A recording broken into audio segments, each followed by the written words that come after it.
All right. Hi, everybody. Thank you guys so much for joining us. We have another awesome Inference office hours to share with you all. My name is Neil. I am a technical marketing engineer here at NVIDIA, and I'm also joined by Chalin from SGLang. We have some really great material that we're going to share, and yeah, can't wait to get started. Before we begin, just a couple of notes. You can go ahead and ask questions in the chat throughout the course of this presentation. We'll try to answer as we go along. There's a couple of links in the description of this video, which have a bunch of the PRs and code additions to SGLang that we'll be talking about today. So definitely go check those out. And you can also find all of our previous office hours that we've done. We've been doing this for a couple of months now in the Dynamo Office Hours playlist, which will also be there on our YouTube channel. Um, if you guys want to keep the conversation going after this live stream, you can definitely join us in our Discord, discord.gg/NVIDIA-Dynamo. We have a lot of great conversations going on in there and people who can answer any questions that you might have. So definitely check that out. And of course, you can join us on our GitHub page at github.com/AI-dynamo. This is where a lot of really cool inference optimizations that we're building for distributed serving are going in. So definitely take a look at that as well. So just before I hand it off to Chalin, I just want to give a quick plug to two events that we have. The first is GTC. It is our NVIDIA's premier conference. It's coming up March 16th. So it's going to be a really awesome experience. You can join online or in person if you're around. There's going to be, lots of sessions and events. We'll have dedicated sessions talking about inference and SGLang as well. So if you're able to, we would love to see you there.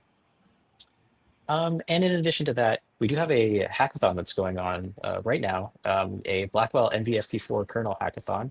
And so you can scan the QR code here if you would like to participate.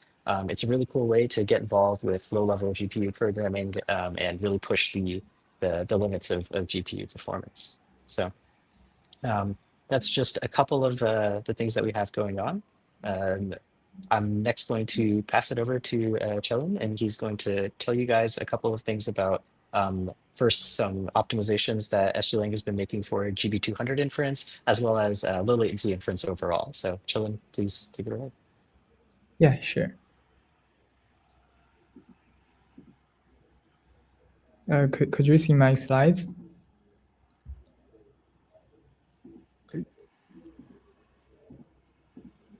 Oh, cool. Yes. So I will firstly introduce the experience. We deploy DeepSeek models on GB200 NVL72 with SGLang. And then I will go through some low latency optimizations recently. So the background is we have a lot of blogs on the PD disaggregation and the large-scale EP. Welcome to check our blogs. And we have a blog. We have our first blog in May 2025, which deployed DeepSeek on 96 H100 GPUs.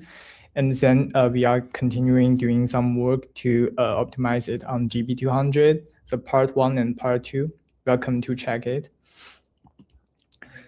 And for the large-scale deployment on H100, SGLang is the first open source system that nearly matched the performance of DeepSeek official blog with PD disaggregation and EP. And you can see in this, we use in our experiments, we use 3 nodes for preview workers and 9 nodes for decode workers. And we use deep EP to do the expert parallelism, and we use DP attention to maximum the throughput. Here are some performance metrics in May 2025. We achieved 52K input throughput per node, and we achieve 22K output throughput per node, which is 5x cheaper than DeepSeek API, and over 10 teams successfully reproduced the results. So for the first feature is 2-batch overlap. which will like you can see in this figure, we use like we overlap the computation and the communication with two streams. And for the first one, it will do the computation when the attention 0 is doing the computation. We can do the communication for attention 1. And so like attention 1 is the attention from microbench 1, and the attention 0 is from the attention from microbench 0. So in this case, we can overlap the communication and the computation for microbatch 0 and microbatch 1. And we will split the batch into these two microbatches and do these kinds of optimizations. And for the PD disaggregation, because preferred batch will preempt ongoing decode tasks, and by PD disaggregation, we can like separate the preferred nodes and the decode nodes. And the preferred nodes will only do preferred jobs, and decode workers will only do decode jobs, so that they will not preempt the resources with each other. And we can do more balanced DP attention with that. Also, it's compatible with DPEP different dispatch modes under DP attention, because DPEP has two modes. And for the low latency modes, it will support CUDA graph, but for another mode, it doesn't support CUDA graph. So in that case, we can use the low latency mode for decode and enable CUDA graph for decoding. Also, we are using RDMA to do the KV cache transfer. And SGLang also offers like a flexible API integration like Nixo or Mooncake. So when we do the hardware upgrade from H100 to GB200 NVL72, actually we are doing a lot of work to optimize these. So the first is we want to do accelerated kernel execution. And because GB200 will have a larger memory capacity than H100, so we can have larger KV cache, larger batch sizes with improved kernel efficiency, and larger CUDA graphs. Also, because in GB200 NVL72, the 72 GPUs are connected by NVLink, so we can use a pure NVLink solution to reduce the communication latency. So for the kernel optimizations, for FP8 Gen, we use NVIDIA Blackwell Deep Gen. And for NVIP4 Gen, for preview, we will use the Flash Infer Catalyst Gen. And for decode, we will use QDSL Gen. And for BF16 attention, we will use the flash attention in QDSL. And for decoding, we are using the Tensor RTLM attention.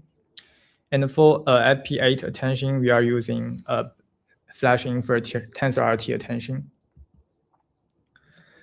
So the accuracy of lower precision, actually, I think it's almost the same with the previous one, because you can see in this figure for the low precision kernels, actually it achieves almost the same on GPQA and Math 500, but it will achieve a very great performance than the previous one. And you can see in that figure for FP8, it nearly like half time of the BF16 kernels, and also the NVIP4 preview gems, almost half of the previous one. So when we move the BF16 to FP8, we can achieve up to 1.8x speed up. And when we move the FP8 gem from to NVIP4, we can achieve up to 1.9x speed up. And for the E2E performance, we achieve a very good number when we do the experiments on 48 ranks for decoding. We achieve like 26K input and 13K output tokens per second per GPU, which is much faster than H100. And now I want to go through some recent optimizations in SGLang, and I will also show some code to make it more clear. So for the recent features, I think some of them are very important. The first one is the zero overhead spec decoding. Actually, previously we only support overlap scheduler for the non-spec cases, but when we open the spec decoding, it will disable the overlap scheduler. But actually, overlap scheduler is very important because it's responsible to overlap the CPU and the GPU. So if you disable the overlap scheduler, the GPU will have a big bubble, and actually it's waste and it's much slower. But now actually we achieve this feature, and we can open overlap scheduler and spec decoding at the same time. And I will show this figure to make it more clear. Like for the normal scheduling, actually we are doing a sync here. So we are doing CPU work here, and then do the GPU work. So actually we will have a very large bubble here. So we are wasting the GPU resources, and it will make the E2E performance much slower. And then and if we open the overlap scheduling with spec decoding, we can remove that sync. And then we will when the CPU are doing its work, GPU can also running the kernels, and they can be overlapped. So you can see in this profiling result, actually it doesn't have any bubble, and we achieve 20% speed up across the board. So actually, what we are doing is to make all these kinds of features be compatible. And because we have a bunch of optimizations like PD disaggregation, spec decoding, all kinds of parallelism, all kinds of memory pool, and overlap scheduler. So we want to make all these features can be open together and opened by default. So the users can use the default arguments to achieve the best performance. And for spec decoding, we have spec v2 project. And for the parallelism, we have PP and EP refactor. And we have memory pool v2 to refactor the memory pool. Also, we are trying to improving the compatibility with PD disaggregation and all other features. So we can check out some PR link and issue link here. But before this, I want to see if there are any questions. Does this use multiprocessing or no? I don't know what's the multiprocessing here means, but actually I think we are using different process for different work. Like a scheduler will have a different process with other CPU job. So actually I think we are doing multiprocessing, if that's what you mean. Yeah. And I want to go through some issue and PR link here. For the spec overlap spec support, which I think is maybe the most important feature for low latency optimization. The initial PR is here.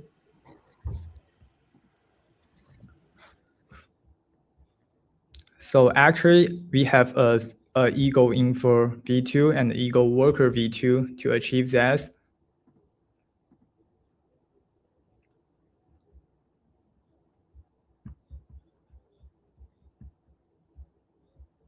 And firstly, we will because in this figure, we will have a different stage for the spec decoding. We will have draft decoding, and then actually we are firstly we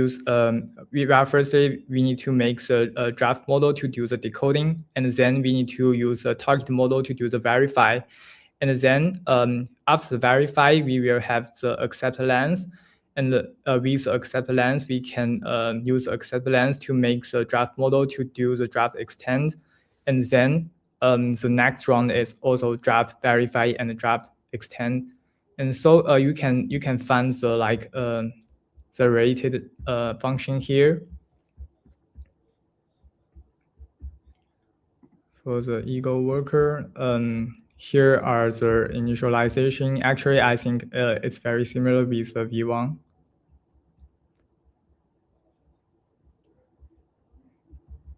And we will use a CUDA graph to do the draft decoding.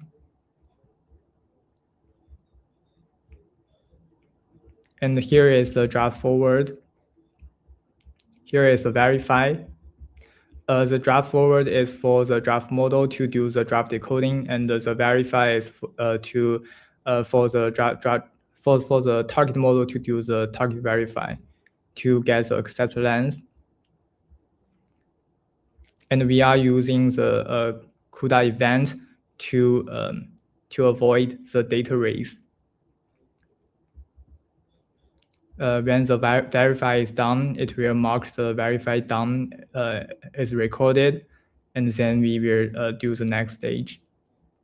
In that way, we can avoid the data race.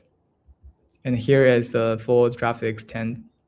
As you can see, our code is very clean, and if you want to read more, it's very simple to find the actual function. And also, if you want to make it works in other backend, it's very simple. For example, for if we want to make the spec v2 compatible with the TRT, LLM, MLA attention backend, actually what we should do is a few lines to make it work. And then we can see the performance of in here. For example, previously, actually,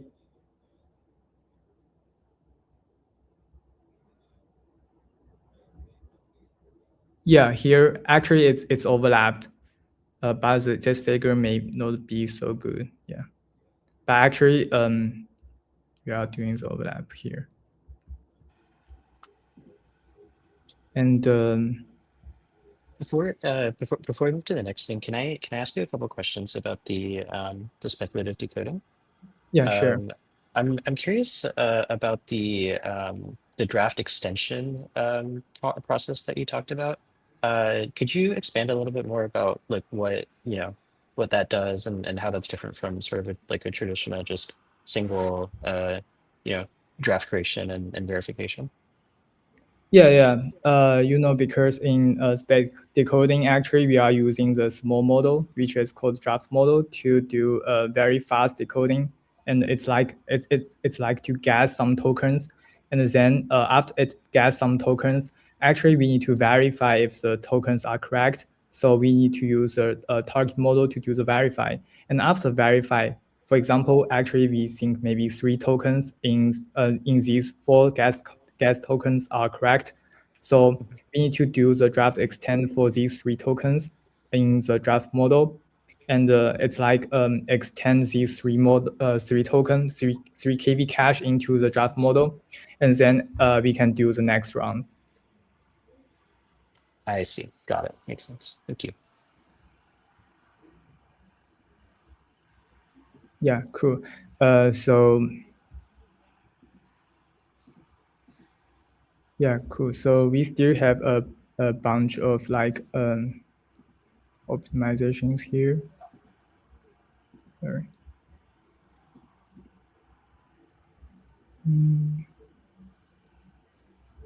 Yeah, and actually, I think most of these features have been implemented, and we can move to the next session, the preview CUDA graph.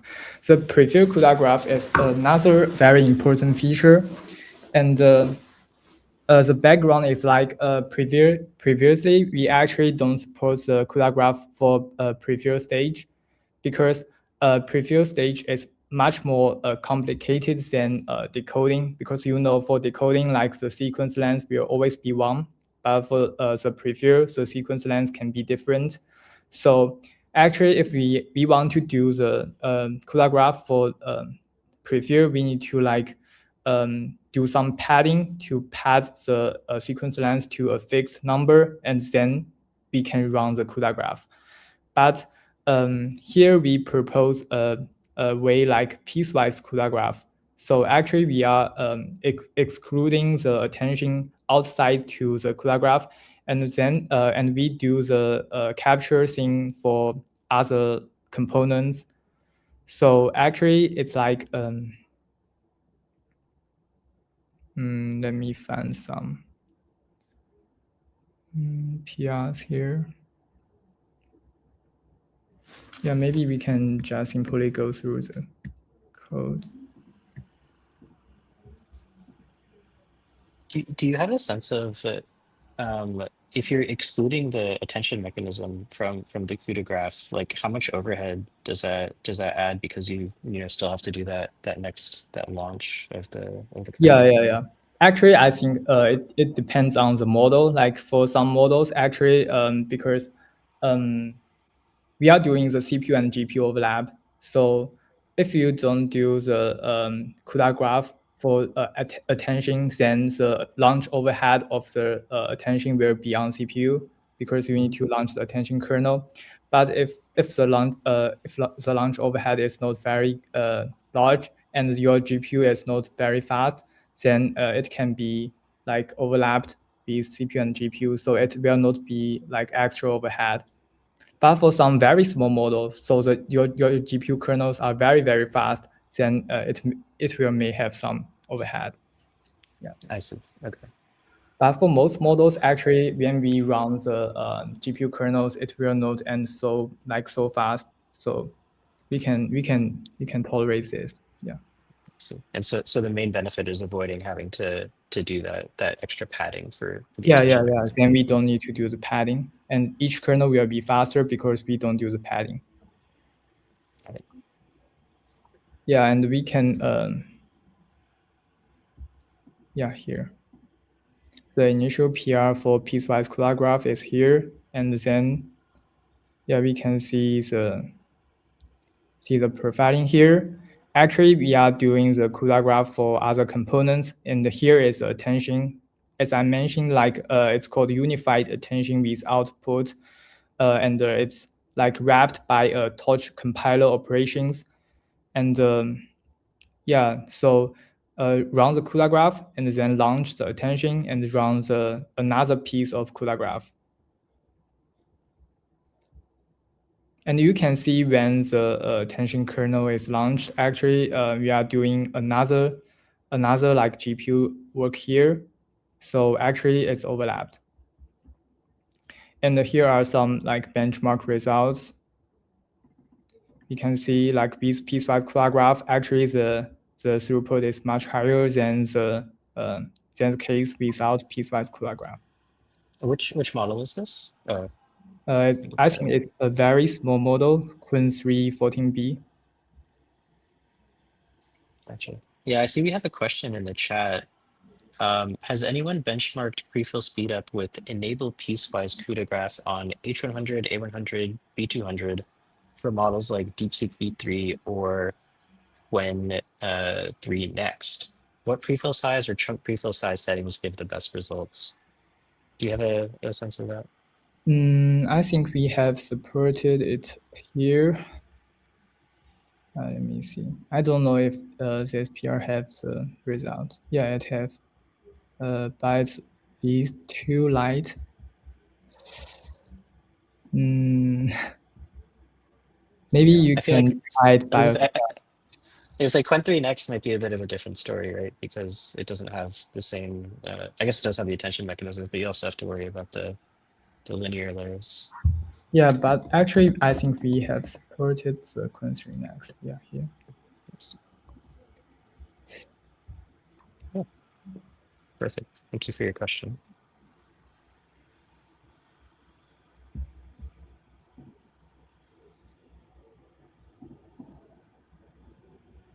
Yeah, here we can see like, but it's for like, Queen3 Next, ATB, and you can see the benchmark result here. And feel free to try with your own workload if you are very interested in this. Yeah.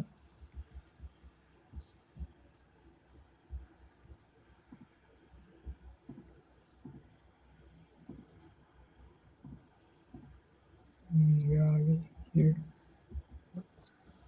So if you want to like add a new model to the to make it compatible with piecewise CUDA graph, I think it's actually in most cases it's very simple. Like for it with DeepSeek, I think FP4 it's like 100 lines to make it compatible. Actually, we need to like because we are using the torch compiler to capture the CUDA graph. So I think the main idea to support a new model is to make sure like all the operations in the layers are like wrapped by the customized torch operation, or like it's have been unified in another torch operation.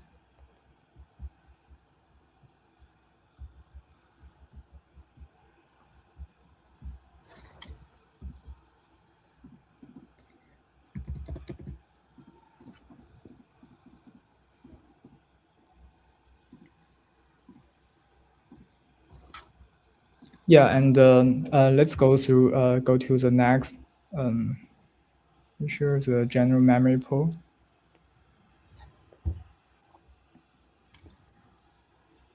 Yeah, it's more about the clean code because I think previously we have a bunch of like things in the memory pool. So actually we are doing the refactor to make it better support like SWA KV cache and also the 4 KV cache. And we have supported the Redis cache for SWA, which is sliding window attention.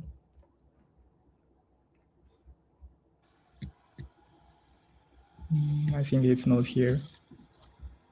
Yeah. I'm curious about I know that PR mentioned support for Mamba cache as well. Yeah. Can you talk a little bit about what you guys had to do there? I know that there's always some difficulty because the Mamba cache size is so different from what the size of the sort of regular KV cache is. Yeah, I think, but actually I'm not very familiar with Mamba cache, so Sure. yeah.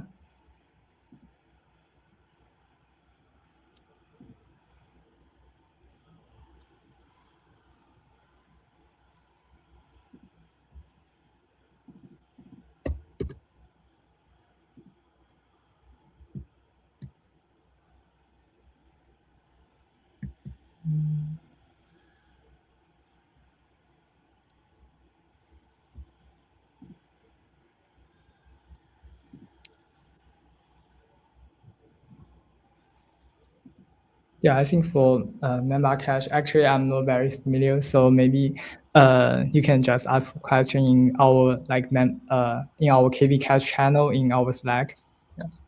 It's a great question. What is the name of the Slack server? I Just think we SGLang have Slack. KV cache, a memory pool, maybe. Yeah, Okay. Perfect. Yeah, channel in great. our SGLang Slack. Yeah.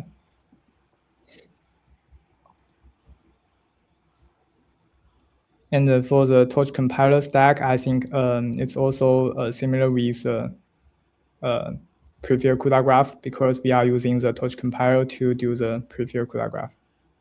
Yeah, and I think we can go through the TRT MLA backend to know more optimizations in DeepSeekR1 FP4. Actually, we are using that attention backend to run our DeepSeek model. on Blackware because it can utilize the TRT, TensorRT, LLM kernels, and it's very fast. So Yeah. I think the Can you zoom in slightly on the code, just to make it a little easier? You do yeah, like I a think control plus on your. sorry. Can you zoom in a little on the code? Could you see my screen? Yeah, yeah. Okay. So it's like the main function is the init forward metadata and it's for capture CUDA graph, and we also have a one for replay CUDA graph, and we have supported the spec decoding here. Oh, it's MTP in DeepSeek models, the multi-token prediction. And we have supported the FP8 KV cache.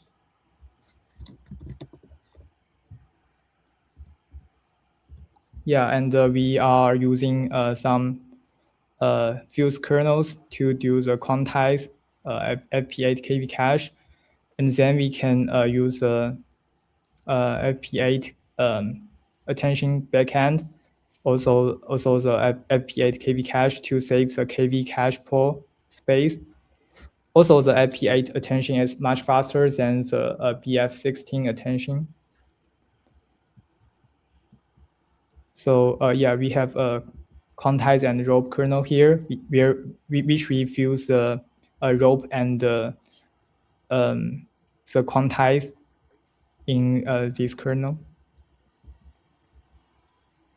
So it actually it will like allocate a space and then do the rope and also quantize it to FP8. Then we will like the imports of the attention kernels will be the FP8 K rope, K nope, and the Q rope. So actually it's running like FP8 attention. And we also we need to pass the Q to a fixed length because we are using the decode kernel for the target verify, and we are using the TensorRT LLM kernel, and it needs the input to be fixed length. So actually, we need to pass the draft extend query. And here, we need to, when we do the decoding forward, we will firstly check the data type. And if the data type is FP8, we will use the FP8 path. As I said, we will use FP8 attention kernel.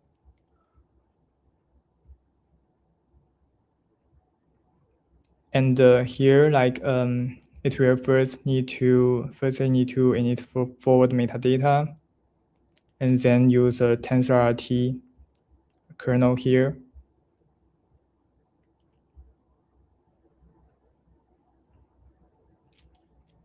And we also here is a MTP path, which we will init the metadata for the target verify, and then we can use the IP8 kernel. We will quantize it and convert it to FP8, and then use the TensorRT kernel. And do you know roughly what kind of speedups that you've been getting by using FP8 for the SMLA operations? Yeah. I think for if we are using the BF16 attention kernel, I think it will be maybe 15 microsecond. And if we are using FP8 attention kernel provided by TensorRT, then it will be I think it will be half, maybe 8 microsecond. But the exact number, maybe I don't remember exactly, but I think it's like 2x faster than the 2x faster than the BF16. Yeah. Yeah, that's great. That's awesome to hear. Yeah. Have you explored it, FP4 at this time, or that's not quite yet? Yeah, I also tried at P4, but I think at P4 will maybe not much faster than the at P8. Maybe like maybe improve 10% or 20%, but not will not be like improve it by 2x. Yeah, not that crazy. Mhm. But at P4 is very useful for like the MOE kernels. We can see it here. Because we are using the TensorRT MOE kernel. I think it's called Flash Infer.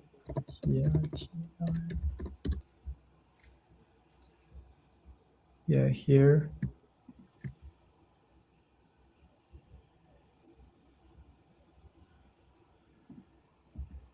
Yeah, the flashing for kernels have been, I think, really helpful for a lot of teams. Yeah. It's very fast. If we use like because we have a bunch of MOE kernels in SGLang, and like we here. Yeah, we can see like we support Triton kernel and DeepGem and the Flash Infer. But if you are using if your workload is like low latency cases, then the TensorRT LLM kernel will be the fastest,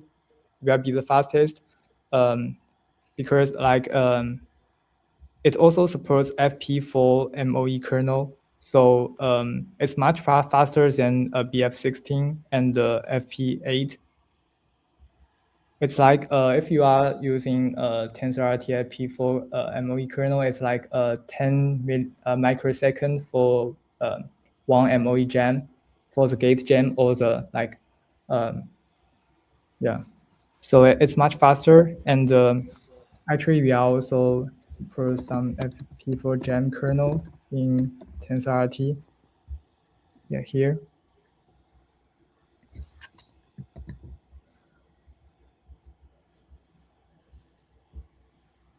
Yeah, here it supports like Flash Infer, QDN, Catalyst, and TensorRT. And Catalyst is for high concurrency. TensorRT is for low latency. So it's based on your workload, but they are all very faster because they are FP4 kernels. Yeah. Any Yeah, questions? fantastic. I do see one question, which I don't think we've touched on. Is it's about running SGLang on DGX Spark. I don't know if you've any experience with DGX Spark or running SGLang there. It's the same SM as like the RTX 6000. So if you Yeah, like I the think we supported it. We have supported it, and we have a video on YouTube. You can check it. Yeah. Yeah, awesome. Great. So we can try and find that and shoot a link in the chat so you can check that out. But yeah, SGLang and DJX Spark is a great way to sort of get started with LLM inference. So definitely encourage people to check that out. Um, I just want to check and see if there are any other questions. Oh, I do see one more question here. It's a question of what inference engines currently support B300. Is it only SGLang or does VLLM also work? I'm not sure if you know the answer on the VLLM side, but do you, yeah, can you talk about like B300 Yeah, support on SGLang? yeah. I think we support B300 and even GB300 very well on SGLang, but I'm not very sure whether it works on VRM. Yeah. Okay, perfect. Um, we are running a little bit low on time. Just curious, is there any other things that you wanted to share? Okay. Thank you Great. very much. So yeah, if there's no other questions in the chat, I just want to thank you again, Sean, for coming on and talking with us and with our audience. We really appreciate working with SGLang and pushing forward LLM performance, and we've done a ton of work together and hope to continue to. So again, thank you guys and thank you all for joining. Uh, Stay tuned for the next Inference office hours, and we'll be having a lot more great content to share with you guys. Thank you. Bye. Thank you.